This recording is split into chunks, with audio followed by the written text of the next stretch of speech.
TNPSC and UPSC எக்ஸாம்ஸ்ல pass பண்ணி எப்படியாவது government ஜாப்ல ஜாயின் பண்ணிரணும்ன்றது உங்களோட ட்ரீமா? அப்ப அதுக்கு ரொம்ப ஈஸியா ட்ரெயின் பண்றாங்க நம்ம பிகே மலைச்சாமி ஐஏஎஸ் அகாடமி. நம்ம பிகே மலைச்சாமி ஐஏஎஸ் அகாடமில ரொம்ப கம்மியான fees, daily classes, weekend classes, அப்புறம் எக்ஸ்பீரியன்ஸ்டான ஸ்டாஃப்ஸ் இவங்களோட கோச்சிங்ல மாடல் எக்ஸாம் கண்டக்ட் பண்ணி நமக்கு எக்ஸாம் ஃபியர் அப்படின்றது கொஞ்சம் கூட இல்லாம ரொம்ப சக்சஸ்ஃபுல்லா நம்ம யூபிஎஸ்சி டிஎன்பிஎஸ்சி எக்ஸாம்க்கு பயிற்சி அளிக்கிறாங்க நம்ம மலைச்சாமி ஐஏஎஸ் அகாடமி. வேம்பார், சாயல்குடி, விளாத்திக்குளம் ஆகிய இடங்கள்ல செயல்பட்டு இருக்கிற நம்ம பிகே மலைச்சாமி ஐஏஎஸ் அகாடமி கூடிய சீக்கிரத்துல ராமநாதபுரம் மற்றும் தூத்துக்குடியிலையும் செயல்பட இருக்கு. இது பத்தின மேலும் டீடைல்ஸ் நீங்க தெரிஞ்சுக்கணும்னா உடனே ஸ்கிரீன்ல தெரியுற 9080394925 அப்படின்ற நம்பருக்கோ இல்ல 9789388412 அப்படின்ற செல்போன் நம்பருக்கோ உடனே கால் பண்ணுங்க.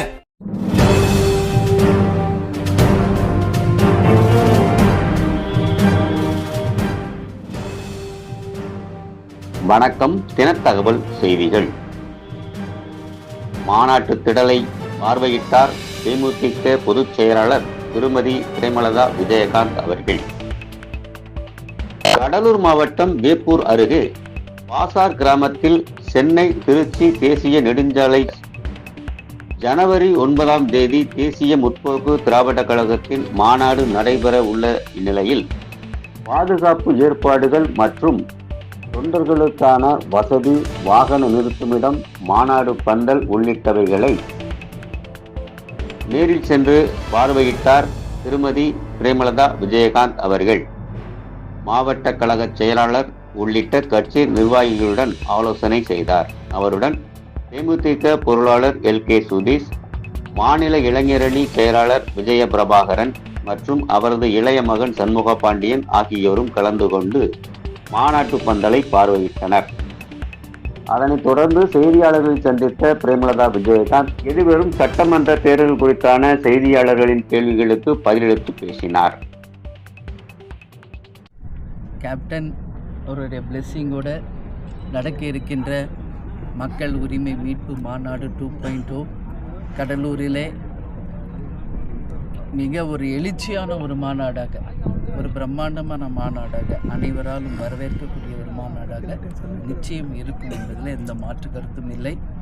இதைத் தொடர்ந்து அமைய இருக்கின்ற 2026 தேர்தலுக்கு பின் தமிழ்நாட்டுக்கும் தமிழக மக்களுக்கும் நிச்சயமாக நல்ல விஷயங்கள் நடக்கும், ஒளிமயமான ஒரு எதிர்காலம் நிச்சயம் அமையும், நல்ல ஒரு மாற்றம் வரும் என்பதில் எங்களுக்கு எந்த மாற்று கருத்துமே இல்லை. எனவே தலைவர் இல்லாமல் நடக்கின்ற ஒரு மாநாடு ஒட்டுமொத்தமாக தமிழ்நாடு முழுக்க இருந்து எங்கள் மாவட்ட கழக செயலாளர்கள் கடைகோடியில் இருக்கும் தொண்டர்கள் வரைக்கும் எல்லாரும் வந்திருந்து இந்த மாநாட்டை சிறப்பிக்க இருக்கிறாங்க. எனவே இன்னும் 2-3 நாளைக்கு எல்லாருமே இங்கே தாங்க இருப்பாங்க. ஸோ மேடம், மாநாட்டில் கூட்டணி குறித்த அறிவிப்பில் ஏதாவது வெளியே வாய்ப்பு இருக்கா? இல்லை, இன்றைக்கி உங்கள் எல்லாருக்கும் தெரியும், காலையிலேருந்து என்னோடய ப்ரெஸ் மீட் பார்த்துருப்பீங்க. தலைமை கழகத்தில் எங்களுடைய மாவட்ட கழக செயலாளர்கள் அனைவரையுமே அழைத்து அவங்க கருத்துக்களை நாங்கள் கேட்டிருக்கோம். அதை ஒரு வாக்கு மாதிரி அவங்கவுங்க கருத்தை எழுதி கொடுத்துருக்காங்க. ஒவ்வொரு தனி நபரும் அவங்கவுங்க கருத்துக்களை அவங்க ஜனநாயக ரீதியாக அவங்களுக்கான உரிமையோடு அந்த மாவட்டத்தின் பிரதிநிதிகளாக இருந்து அதை எழுதி கொடுத்துருக்காங்க. அது ஓட்டு போடுற மாதிரி நம்ம பாக்ஸில் போட்டிருக்காங்க.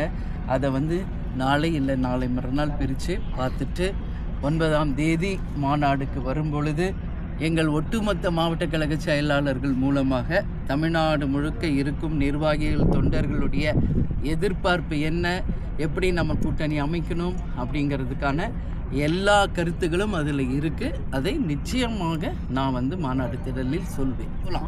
கேப்டன் இருந்த இந்த கட்சி ஆரம்பித்து 20 வருஷம் நாங்கள் நடத்திய மாநாடுகள் அத்தனையுமே தானாக சேர்ந்த கூட்டம். அதுதான் அங்கே முக்கியம். தலைவர் இந்த தேதி இங்கே மாநாடு அப்படின்னு சொல்லுவார். அவங்கவுங்க வண்டி வச்சு அவங்கவுங்க சோறு கட்டி அவங்கவுங்க சேர்ற ஒரு மாநாடு, அதுதான் தேமுதிகவின் மாநாடு என்பதை நான் பெருமையோடு இந்த நேரத்தில் விருதாச்சலம் தொகுதி எப்போவுமே எங்கள் தொகுதியால் எந்த மாற்று கருத்து இல்லை. கேப்டனுக்கும் தேசிய முற்போக்கு திராவிட கழகத்துக்கும் முதல் வெற்றியை கொடுத்த தொகுதி விருதாச்சலம். இந்த கடலூர் மாவட்டம் விருதகிரீஸ்வரர் அருளால், விருதாம்பிகை அருளால் ஒரு மகத்தான வெற்றியை கொடுத்த தொகுதி. என்றைக்கும் எங்களுடைய எங்களுடைய நெஞ்சிலிருந்து அகலாத ஒரு தொகுதி. சொல்கிறேன். மேடம், கூட்டணி இருந்தால் எத்தனை தொகுதி மேலே கேட்பீங்க? 234. அது தெரிஞ்சது தானுங்களே. எத்தனை தொகுதி கேட்பீங்க இதெல்லாம் நம்ம கேட்க முடியாது, சரிங்களா?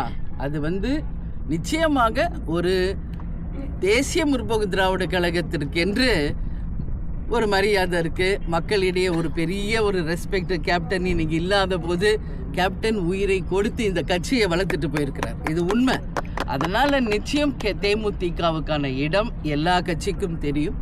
நிச்சயம் எங்களுக்கான அந்த இடங்களை நாங்கள் பெறுவோம். தேங்க்யூ.